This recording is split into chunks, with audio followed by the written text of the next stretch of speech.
विमुख है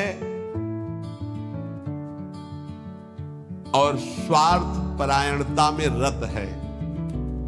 स्वार्थ परायण, कैसे धन बढ़े, कैसे भोग सामग्री बढ़े, कैसे कैसे, और भजन से विमुख है। वो कुछ भी कर ले, परिणाम में उसे विपत्ति ही भोगनी पड़ेगी। वैसे हमें लगता है ये लिख लेना चाहिए, बिना भजन के कुछ भी कर लो, परिणाम में आपको विपत्ति भोगनी पड़ेगी। हनुमान जी महाराज कहे, हनुमंत विपत्ति प्रभु सोई, जब तो सुमिरन भजन न होई। चाहे कुछ भी हो, नौकरी कर रहे हो, किसानी कर रहे हो, गृहस्थी, कुछ भी हो, नाम जप जरूर करो, तुम्हें विपत्तियों से बचा लेगा नाम जप। दूसरा, जो शरीर में शैतान वास करते हैं, उन शैतानों को जो अपने अधिकार में नहीं लिया, उसको विपत्ति प्राप्त होती। शैतान काम, क्रोध, लोभ, मोह, मद, मत्सर, ये दुराचार कराने वाले शैतानों को जो अपने अधिकार में नहीं ले लेता, उनके अधिकार में समर्पित हो जाता है, उसको विपत्ति पे विपत्ति भोगनी पड़ती है। पहला, जो नाम जप ना करके केवल स्वार्थ के कार्यों में रत रहता है, कुछ भी कर ले विपत्ति भोगनी पड़ेगी। दूसरा, जो अपने शरीर को ये अंदर बैठे हुए शैतानों के हवाले समर्पित कर देता है, उनकी गुलामी स्वीकार कर लेता है, काम, क्रोध, लोभ, मोह, मद, मत्सर इनको शासन में नहीं लेता, उसको जीवन भर विपत्ति भोगनी पड़ेगी, शारीरिक, मानसिक, लौकिक, पारलौकिक। तीसरा, जो मृत्यु की तैयारी नहीं करता, उसे विपत्ति ही विपत्ति भोगनी पड़ेगी। मृत्यु की तैयारी कई बार चर्चा हो चुकी है। मृत्यु की तैयारी, यहां जीने की आशा में सब लगे हुए हैं, लेकिन मृत्यु की तैयारी कौन कर रहा है? वही जो गुरु कृपा पात्र है, वो मृत्यु की तैयारी कर रहा है। नहीं, सब बैंक बैलेंस की तैयारी कर रहे हैं, सब नाना प्रकार के भोग इकट्ठे करने की तैयारी कर रहे हैं। तुम्हारे बाप बाबा तुम्हें इतना कमा के नहीं देंगे कि तुम बैठे बैठे खाओ, तो तुम कमा के जब इतना जाओगे ना, तो ये बैठे बैठे इतना उपद्रव करेंगे कि जेल जाएंगे, नरक वाले काम करेंगे। नहीं, ये सुधरेंगे। ये सुधरेंगे तब जब इनको ठोकरें लगेंगी और स्वयं में ये तैयार होंगे, तब ये लोक परलोक संभाल लेंगे। ये भोग सामग्री से सुधरने वाले नहीं। अगर आप सोचते हो अपने परिवार को मैं इतना भोग सामग्री इकट्ठा कर दूंगा सुखी हो जाएंगे, तो अपने परिवार की दुर्गति का स्थान बना करके जा रहे हो। परिवार को सतमार्ग, धर्मयुक्त बनाकर जाओ तो वो सुखी रहेंगे। अधर्म से कमाए हुए धन से परिवार को सुखी करने की चेष्टा करने वाला हर समय विपत्ति में ही फंसा रहेगा समय आने पर। मृत्यु की तैयारी न करने वाला विपत्ति में फंसता है। चौथा है, जो दूसरे के रिझाने में पूरा जीवन बर्बाद कर देता है।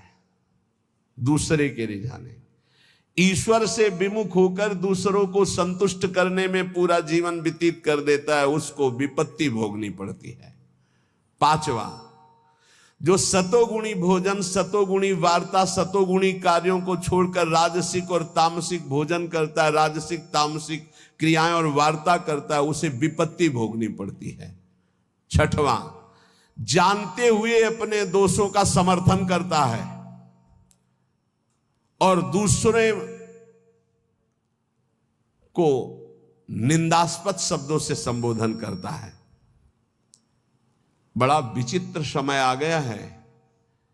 कल एकांतिक में कह रहे थे कि हजारों लोग जिस बात को आप मना करते हैं उसका सपोर्ट कर रहे हैं, तो फिर हम उसी बात को मानेंगे जिसे हजारों लोग। तो हजारों लोग गलत करें तो वो गलत को गलत नहीं बोलोगे, सपोर्ट करने लगोगे।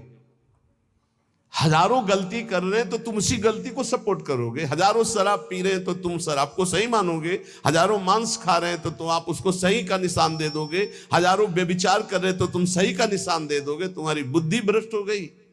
धर्म शास्त्रों के विरुद्ध आचरण करने वाले चाहे करोड़ों हो जाएं तो भी उसका विरोध होता रहेगा। अगर अंदर से आप विरोध करोगे तो निकल जाओगे दुर्गुणों से। यही बात कह रहे हैं, अपने दोषों का समर्थन करने वाले की दुर्गति होती है, विपत्ति में फंसता है। भगवान कह रहे त्यागा शांतिरंतरम, और उपदेश दिया दे रहा भोगा भोगा शांतिरंतरम। शास्त्र सम्मत जगत गुरु भगवान श्री कृष्ण की बात से बढ़कर किसकी बात होगी? ब्रह्म ऋषि जन भगवान की ही तो दी हुई बातों का अनुभव करके बोलते हैं। ये कौन सी रीति चल गई है? मनमानी आचरणों को साधना कहा जाता है। अपने दोषों का समर्थन करके उसे कहा जाता है वो पुराने जमाने की बातें थी, अब ये बातें माननी पड़ेगी। नहीं, ये 6 बातें जिनमें हैं उनको विपत्ति भोगनी पड़ेगी। करते सुख के लिए परिणाम दुख मिलता है। जो आनंद की प्राप्ति करना चाहते हैं वो जगत में नहीं है, वो प्रभु में है। इसलिए सहनशील बनो। आए हुए अंदर काम वेग को, क्रोध वेग को, लोभ के वेग को सहना सीखो।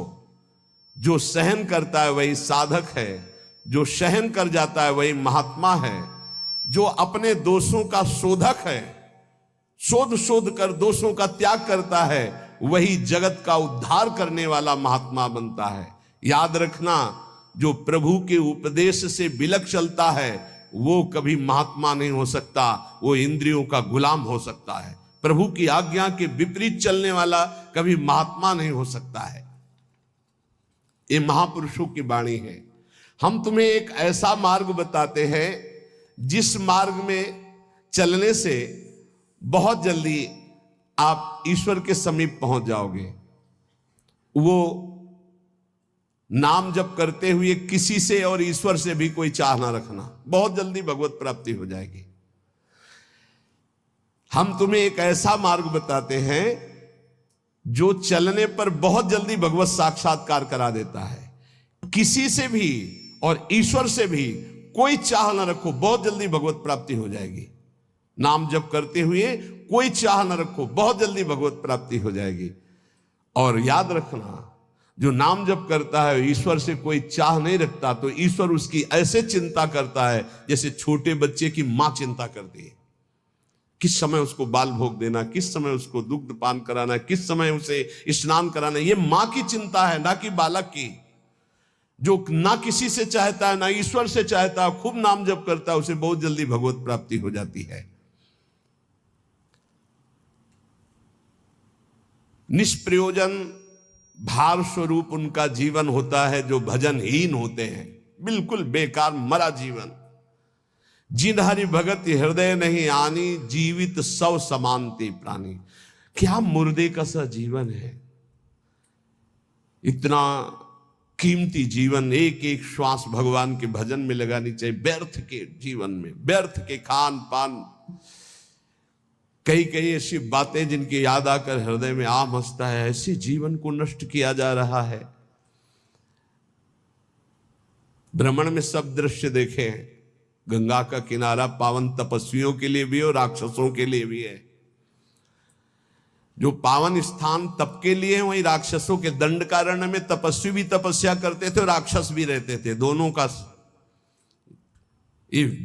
व्यर्थ जीवन, निरर्थक जीवन, जो अपनी वासनाओं की पूर्ति के लिए दूसरे जीवों को तड़पा तड़पा के, फिर काल उनको तड़पा तड़पा के मारता है, सांस लेने का अवसर नहीं देता। इसलिए निष्प्रयोजन भार स्वरूप मानो जीवन मत जियो। कीमती जीवन है। जिनका भोजन पवित्र है, उनके विचार पवित्र हैं, वही एकांत में ईश्वर अर्पण बुद्धि से अपने समय को व्यतीत करते हैं। कार्य करते हुए एकांतिक अर्थात अंदर चिंतन चल रहा है, ईश्वर अर्पण। सात्विक भोजन भूख की अपेक्षा कम खाओगे तो भजन बहुत जोर का होगा। लौकिक प्रतिष्ठा बढ़ने लगे तो भगवान से प्रार्थना करो कि आपका स्मरण न छूटने पावे, लौकिक प्रतिष्ठा में महत्व न होने पावे। जानबूझकर सुख सुविधाओं का त्याग करके जितनी कम वस्तुओं का सेवन कर सको, कम पैसे वाली वस्तुओं का, उतना ही तुम्हारा ईश्वर के प्रति प्रेम बढ़ेगा। ईश्वर इच्छा को जानने वाला ही महात्मा होता है। जोई जोई प्यारो करे सोई मोई भावे, मेरे प्यारे की क्या इच्छा है ये महात्मा जानता है। अन्याय से प्राप्त वस्तुओं को पाने वाले के सारे करण पाप लिप्त हो जाते हैं। अंतःकरण, बुद्धि, मन, चित्त, अहंकार वो इच्छा ना होने पर भी दूषित अन्न के कारण पाप इच्छा प्रकट होकर उससे पाप कराती है। जो घूस लेता है, अन्याय पूर्वक निर्णय करता है, ऐसों का धन उनके परिवार को नष्ट कर देता है और उनका किया हुआ दान जिसके पास जाता है उसकी अंतःकरण की वृत्ति को नष्ट करके पाप आचरण करवाता है। इसलिए भगवत मार्ग में चलने वाले उपासकों को घूस लेने वालों से जो प्रतिग्रह दान लेना है उनसे बचे। खूब खुली बात है।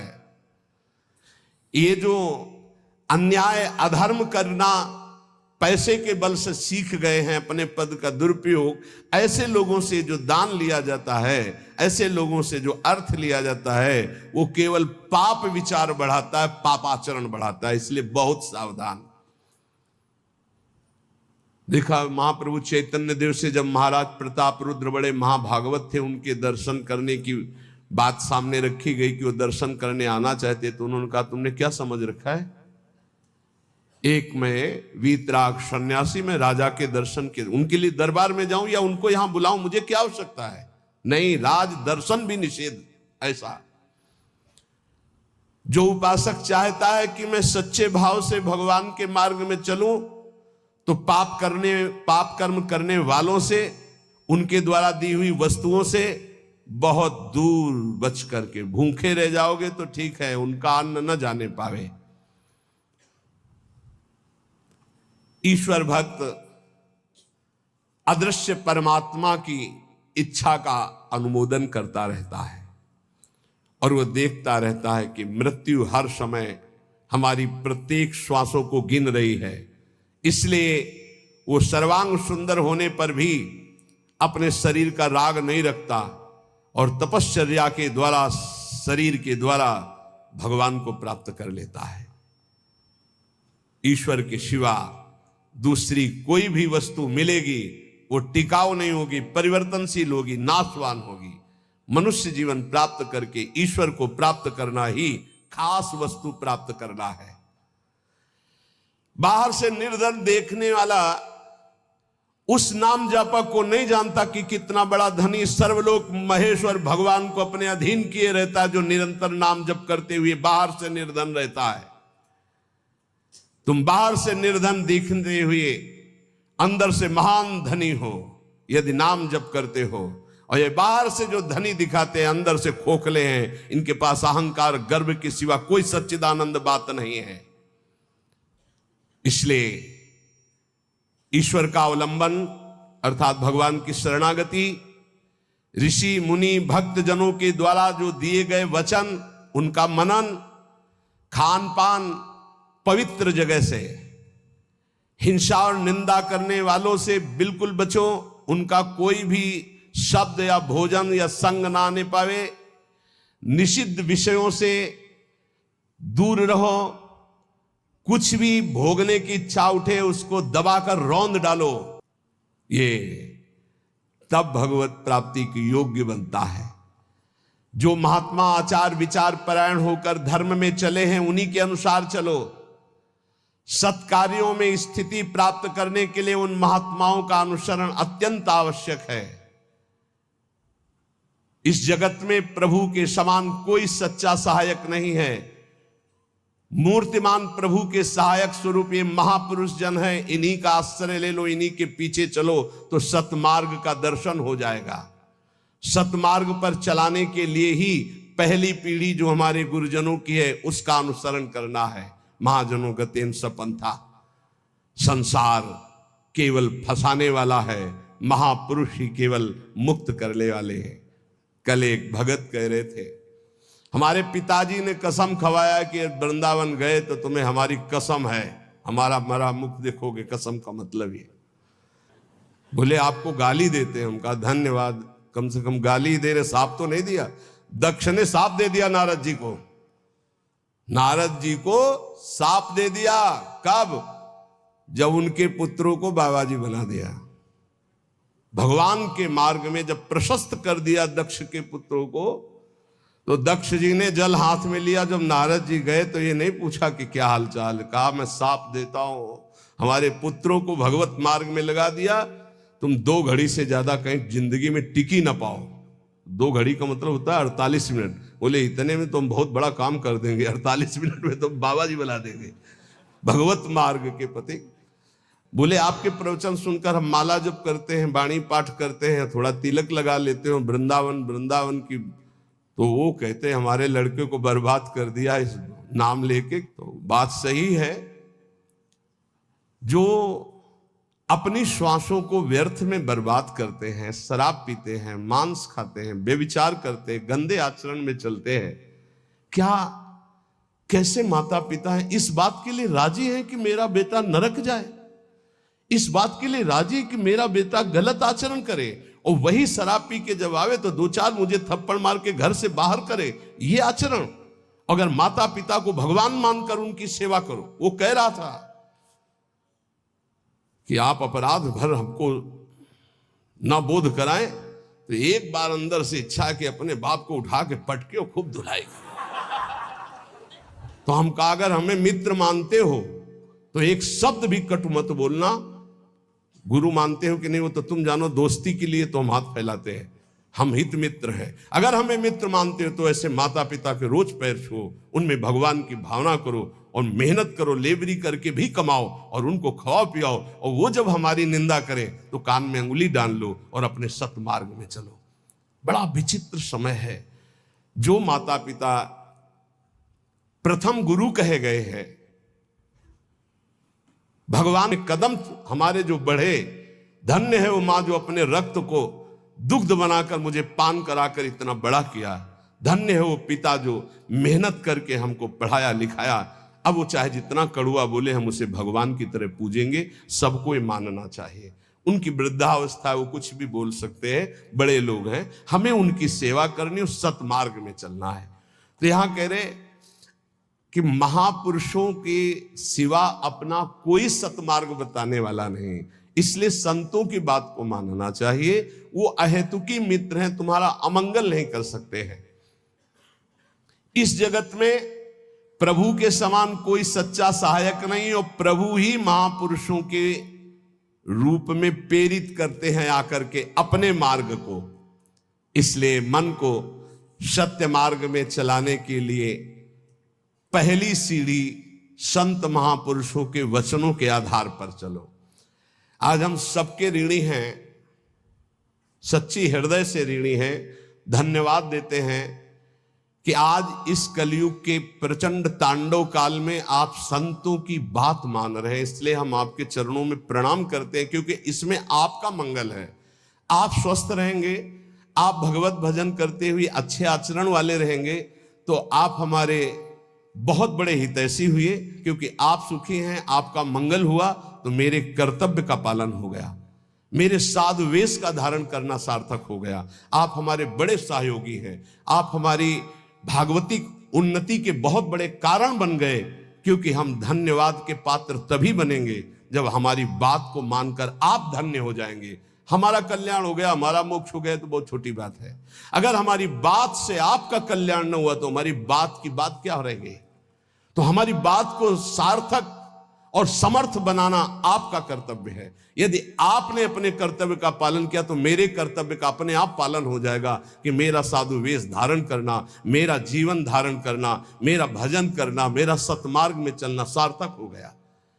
हमारे देश के यदि 2-4 हजार लोग भी कुमार्गगामी प्रवृत्तियों को छोड़कर भगवत मार्ग में चल रहे तो हृदय से आशीर्वाद देता हूं।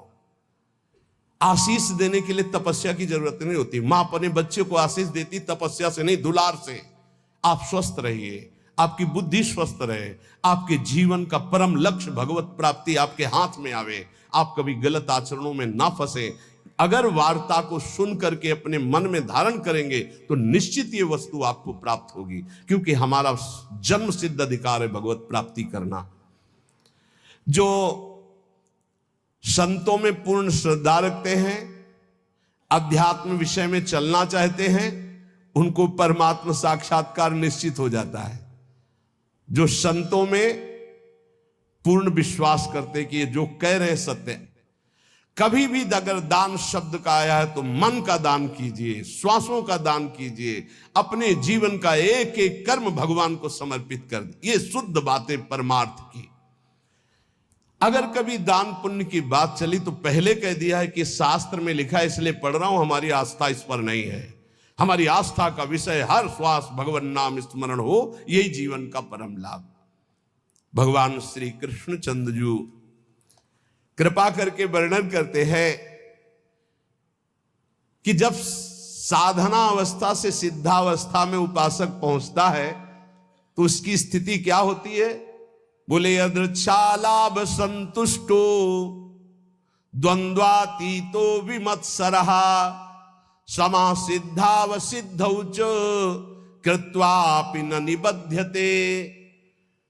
अपने आप जो कुछ भगवान की इच्छा से व्यवस्था हो जाती है उसमें वो संतुष्ट रहता है सिद्ध पुरुष। तो साधक को सिद्धों का अनुसरण करना चाहिए। जथा लाभ संतोष सदा काहू सो कछु न चाहोगे, बहुत बड़ी सिद्धि है। यदि अच्छा लाभ संतुष्टो, मांगना बंद कर दो, ना भगवान से मांगो ना किसी मनुष्य से मांगो, मांगना बंद कर दो। यहां कह रहे मांगो मत, तो ऐसे देने के लिए बोलो मत, दोनों बातें संभाल के। भगवान की इच्छा ऐसे कर दिया, नहीं आया तो बोलना नहीं। कभी तुम बोलो मत और कभी तुम मांगो मत। ऐसे बोलने से अपराध लगता है और ऐसे मांगने से अपने इष्ट की निष्ठा जाती है। और बोल दिया तो कर्जा समझ लेना, और मांग लिया तो आश्रय छूट गया, ये बात समझ लेना। दोनों को अपनी अपनी निष्ठा में रखना है। ना मांगना है और ना देने के लिए बोलना है। ऐसे दे दो, कोई जान नहीं पाया। और जैसे हरि रखते हैं वैसे रह जाओ, और उसका एहसान मत मानो देने वाले का, तो दोनों का परमार्थ पुष्ट हो जाए। यदृच्छा लाभ संतुष्टो। बिल्कुल ये हम विनोद में बहुत खास बात बता रहे हैं। कभी संतों से, कभी भगवान के सामने, कभी ऐसे जैसे एक आए थे कि हमने कहा था कि हे हनुमान जी हमारा काम हो जाएगा तो आपको मंदिर बनवाएंगे। तो काम तो हो गया महाराज, मंदिर नहीं बना तो हमारी दुर्गति होगी। हमका पक्की, इसमें पक्की, इसमें कच्ची नहीं होगी। देखो, भगवान के सामने संकल्प मत करो। अगर आपको कोई मांग रखनी, देखो सत्संग सुलझाव का है। सत्संग मतलब सुलझना। हमारे बाप हो, हे प्रभु मुझे ये चाहिए, जैसे अपनी मम्मा और बप्पा से मांगते तो कैसे मांगते हैं? हमें चाहिए। उनको हम ये थोड़ी कहते हैं कि हमको ये दे तो तुम्हें हम ये ले आएंगे, तुम्हें वो ले आएंगे, तुम्हें ऐसा प्रलोभन देते हैं क्या? थप्पड़िया देंगे माता पिता। हमारा बच्चा हमको प्रलोभन देता है, जाल में फंसाना चाहता है। ऐसे थप्पड़िया जाओगे अगर प्रभु को प्रलोभ। और अगर बड़े दाता बनते हो कि मंदिर बनवा देंगे तो भी काम हो गया, बनवाओ मंदिर। नहीं बनवाओगे तो फिर भगवान का जो विधान है वो आपको फिर परेशान करने लगे। कभी संकल्प मत करो, कभी भगवान के मंदिर में कुछ वादा मत करो, कभी संतों के पास कोई वादा मत करो। वादा करो तो फिर अक्षरशः पूरा करो, नहीं मत करो वादा। अपनी मांग रख दो। संत हैं पिता के समान हैं, प्रभु हैं परम पिता के समान हैं, हनुमान जी हैं हमारे गुरु भाई हैं, हमारे मित्र हैं, हमारे इष्ट के प्रेमी हैं। अम्मा तो अम्मा है जगदम्बा, उनसे क्या कहे? उनसे मांग लो। उनसे क्या कहना कि आपको चुनरी उड़ा देंगे, वो चुनरी की कमी है। अरे जिनके दूल्हा भगवान शंकर, उनकी चुनरी कमी। विश्वात्मा भगवान अम्मा हो, आप हमें दे दो। हमारे मन में लालसा जगी। अब बेटे हो तो कुछ तुम्हें आवश्यक है तो आप भाव अपने अर्पित कर सकते हो मां के समान। लेकिन मांगना और वादा करना ये दो बातें नहीं। आज सत्संग में बात बैठा लो।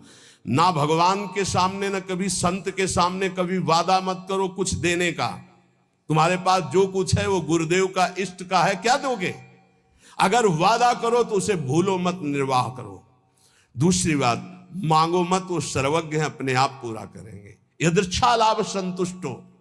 जैसे भगवान परिस्थिति दे रहे उसमें संतुष्ट रहो। द्वंद्वातीतो विमत्सरा। किसी भी द्वंद्व का तुम्हारे ऊपर कोई प्रभाव ना पड़े। जैसे मान है, अपमान है, अनुकूलता है, प्रतिकूल। कल एक अपने यहां तो बहुत बड़ी कृपा होती है, हर प्रकार के उदाहरण मिलते रहते। कल एक भगत जी ने कहा, जब अनुकूलता रहती तो हमें पातिव्रत धर्म भी याद रहता है, सब याद रहता, जब प्रतिकूलता आती तो सब भूल जाते हैं। इसको कोई भक्ति कहते हैं? अनुकूलता में तो सब जय हो बोलते हैं, जब प्रतिकूलता में जय हो बोलो तब तो तुम्हारी भक्ति रही। द्वंद्व आती तो अनुकूल प्रतिकूल, मान अपमान, लाभ हानि, दुख सुख में बराबर जिसका भाव रहता है वो सिद्ध महापुरुष होता है। साधक को बराबर भाव रखने की चेष्टा करनी चाहिए। विमत्सरा, किसी के प्रति ईर्ष्या मत रखो, ईर्ष्या बहुत हानिकारक है। ईर्ष्या में बहुत बड़े बड़ों का पतन होते देखा है। ईर्ष्या बहुत जल्दी नाश कर देती है, इसलिए ईर्ष्या दूसरे के प्रति होने का मतलब अपना नाश करना। समा सिद्धाव सिद्धो जो, साधन में चल रहे हो, लाभ मिले ना मिले, आपका साधन सच्चिदानंद में, निराश होने की जरूरत नहीं है। बहुत ध्यान से सुनना, नहीं तो ये आने लगता है कि हमारा इतना समय हो गया भजन करते, कोई लाभ तो हमारे को मिला नहीं। देखो, गुरु कृपा से कभी तुम्हें लाभ नहीं दिखाई देगा, गुरु कृपा से। और जब लाभ दिखाई देने लगे तो जान लेना अकृपा आ गई है। क्यों? अहंकार के बिना लाभ का अनुभव नहीं होता। जब अहंकार आता है तब लगता है मेरे में सद्गुण आ गया, और जब दैन्यता आती तो बड़े बड़े सिद्ध महापुरुषों को देखा, कभी उनको यह अनुभव नहीं होता मैं प्रेमी हूं, मैं भागवती हूं। जितने महापुरुषों की वाणी आप पढ़ के देख लीजिए, अहंकार रहित महापुरुष तो अपने को अधम, तुच्छ, नीच, मूढ़, कामी, यही शब्द बोले हैं अपने लिए। जब अपने में आ जाए कि मैं निष्कामी, मैं महात्मा, मैं सिद्ध, मैं तो जान लेना अहंकार जागृत हो गया है। और ये भगवान की कृपा से नहीं होता है, अकृपा से होता है। इसलिए समा सिद्धाव सिद्ध हुआ, चाहे ऐसी स्थिति दिखाई दे कि हमारे में कुछ लाभ आ गया है, या चाहे दिखाई दे कुछ लाभ नहीं आ गया है, ना फूलो ना भूलो, सम रहो। समा सिद्धाव सिद्धौ च, दोनों में समान भाव रखो। चक्रत्वापि न निबध्यते, वो कभी इस माया में बंधता नहीं है। आगे भगवान कह रहे, गत संगस्य मुक्तस्य ज्ञानावस्थित चेतसः यज्ञायाचरतः कर्म समग्रम प्रविलीयते। किसी के भी संग का कोई भी रंग ना चढ़ने पावे, उसे सिद्ध पुरुष कहते हैं। जित संग दोषा, चाहे वो घोर पापी हो, नीच हो, व्यभिचारी हो, दुराचारी हो, नाना प्रकार की भोग सामग्री बहिर्मुख पुरुषों का सब कोई फर्क नहीं, वो अपने रंग में है। जो रही मुत्तम प्रकृति का कर सकत कुसंग, चंदन विष व्यापत नहीं लपटे रहत भुजंग। क्यों? क्योंकि वो परमात्मा भाव में स्थित है। गत संगस्य मुक्तस्य, वो मुक्त हो चुका है, इसलिए कोई भी संग उसके ऊपर प्रभावित नहीं। ये मुक्त महापुरुष की पहचान होती है। कोई भी संग उसके ऊपर प्रभाव नहीं डाल सकता। काम का, क्रोध का, लोभ का, मोह का, मद का, मत्सर का कैसा भी संयोग आ जाए उसके ऊपर कोई प्रभाव नहीं। स्वात्मा रामम विषय मृग तृष्णाम भ्रमयति, मुक्त पुरुष कभी विषय मृग तृष्णा में भ्रमित नहीं होता। कैसी भी क्रिया का संयोग बन जाए, कैसे भी पदार्थ का संयोग बन जाए, कैसी भी घटना आ जाए, कैसी भी परिस्थिति आ जाए, कैसी भी व्यक्ति के सामने उपस्थिति हो जाए, उसके ऊपर कोई फर्क नहीं पड़ता। गत संगस्य, जो बांधने वाला है जन्म मृत्यु का बंधन है, वो देहाभिमान है, वो उसका नष्ट हो चुका है। इसलिए किसी भी तरह का कोई भी विकार उसके अंदर हावी होता ही नहीं है। इसी स्थिति को कर्माणि श्रुति बोधितान नितराम कुर्वंत कुर्वंत मां गूढ़ाश्चर्य रसास्त्रगादि विषयान गृह्णंत मुंचंतु वा। वो भोग की सामग्री के बीच में भोग में दिखाई दे रहा है, लेकिन वो भोग में नहीं है। वो कर्म करते हुए भी कर्म से रहित है। वो देखते हुए भी देखता नहीं, सुनते हुए भी सुनता नहीं, बोलते हुए भी बोलता नहीं, खाते हुए भी नहीं खाता है, क्योंकि वो मुक्त महापुरुष है, देहाभिमान रहित है। लोक संग्रहार्थ उसके धर्म कार्य हो रहे हैं, लेकिन उनका कोई फल नहीं है। वो असंग है। क्यों? बोले मुक्तस्य है, वो मुक्त पुरुष है। तो साधक को इसका अनुसरण करना है। किसी का प्रभाव हमारे ऊपर तब नहीं पड़ेगा जब हर समय हमारे अंदर भगवत चिंतन चलेगा। राधा राधा राधा राधा, अब कोई फंसा नहीं सकता। नाम जितना धीमे होता चला जाएगा उतना गाढ़ चिंतन विषयों को होने लगेगा। नाम छूटेगा, क्रिया बन जाएगी। 1 सेकंड लगता है अपहरण करने में बुद्धि को। इन विकारों ने इतना अधिकार जमा रखा, 1 सेकंड में बुद्धि को अपहरण कर लेंगे जो निर्णय ही नहीं कर पाएगी, नाम न छूटने पावे। असंगो अहम पुरुषः, मैं असंग हूं, ना कभी कोई मुझे बांधा था ना कोई बांध सकता है, यह अनुभव हो जाता है सिद्ध महापुरुष को। किंतु असंग होते हुए उसने संग जिसने कर रखा है शरीर का, इंद्रियों का, मन का, बुद्धि का, अब उसके ऊपर प्रभाव पड़ेगा पदार्थ का, परिस्थिति का, व्यक्ति का, घटना का, सुख का, दुख का। और जिसने शरीर, इंद्रिया, मन, बुद्धि से अपने को असंग देख लिया उसके ऊपर कोई प्रभाव नहीं पड़ेगा, उसे ही मुक्त पुरुष कहते हैं। कोई मेरी मनचाही करे या मेरे मन के विरुद्ध करे, कोई फर्क नहीं पड़ता। किसका? जो शरीर, इंद्रिय और मन से अलग हो चुका है। अलग क्या हो चुका है? वो तो अलग था ही, हाँ, अनुभव हो गया जिसको ऐसा। चाहे अकेला बैठा हो या हजारों के बीच में, शरीर स्वस्थ हो या रोगी, भोग बाहुल्यता हो या किंचन, मनचाही हो या मन के विरुद्ध, कोई फर्क नहीं पड़ता उसमें। गत संगस्य मुक्तस्य, क्यों? क्योंकि वो अपने स्वरूप में स्थित है। वो किसी क्रिया या शरीर या मन या बुद्धि या चित्त या अहंकार के हृदय में सब होता है, पर होते हुए भी वो नाम जप के द्वारा, प्रवीण हुई बुद्धि के द्वारा अपने को बचा लेता है। मुक्त पुरुष की पहचान है कि वो विविध प्रकार के भोगों के बीच में रहते हुए भी किंचन मात्र विक्षिप्त नहीं होगा, किसी भोग का उसके ऊपर कोई प्रभाव नहीं पड़ेगा। ज्ञानावस्थित चेतसा, क्योंकि वो ज्ञानावस्थित हो गया है, वो अपने चेतन स्वरूप, आत्म स्वरूप में स्थित हो चुका है, भगवत स्वरूप को प्राप्त हो चुका है। और साधक का कार्य है इस जड़ शरीर से अपना संबंध अलग मानकर भगवत स्वरूप में स्थित होना। यज्ञायाचरतः कर्म समग्रम प्रविलीयते, उसके जितने कर्म है सब अकर्म होते रहते हैं, कोई फल देने वाले नहीं होते। जितने भी कर्म है, क्यों? वो कर्ता भाव से रहित, अहंकार रहित, स्वाभाविक हो रहा है, यंत्रवत हो रहा है। साधक ऐसा नहीं होता है, वो कर्ता होता है। अब उसको क्या करना है कि वो ना फंसे, हर कर्म भगवान को अर्पित करना है। अगर भगवान को कर्म अर्पित कर दिए तो वो भी अकर्म हो गए, वो फल देने में समर्थ नहीं होते। आगे आएगा समझ में। ब्रह्मार्पणम ब्रह्म हविर ब्रह्माग्नौ ब्रह्मणाहुतम ब्रह्मैव तेन गंतव्यम ब्रह्म कर्म समाधिना। कर्ता, करण, कर्म, ये 3 हैं। कर्ता जो कर्म करने वाला है, करण जिनके द्वारा होता है, और जो होता है उसे कर्म कहते हैं। कर्ता, करण, कर्म, इन 3 के द्वारा बंधन प्राप्त हुआ है। न करता रहा तो करण है और कर्म हो रहा है तो फल उसका अकर्म है। जैसे इंजन बंद कर दे और ढलान में गाड़ी छोड़ दे तो न पेट्रोल का खर्चा होगा, वो अपने आप चलती चली जाएगी। इंजन बंद है, बस ऐसे समझ लो। स्वाभाविक प्रवाह कर्म का चल रहा है, कर्ता इंजन बंद है, कोई भी खर्चा नहीं है, कोई भी बंधन नहीं है, वो जीवन मुक्त महापुरुष। कर्तापन रहेगा तो कर्म का भोग भोगना पड़ेगा, अवश्य में भोक्तव्यम कर्तम कर्म शुभाशुभम। कर्तापन रहेगा तो कर्मों का संचय होगा, उसका भोगना पड़ेगा।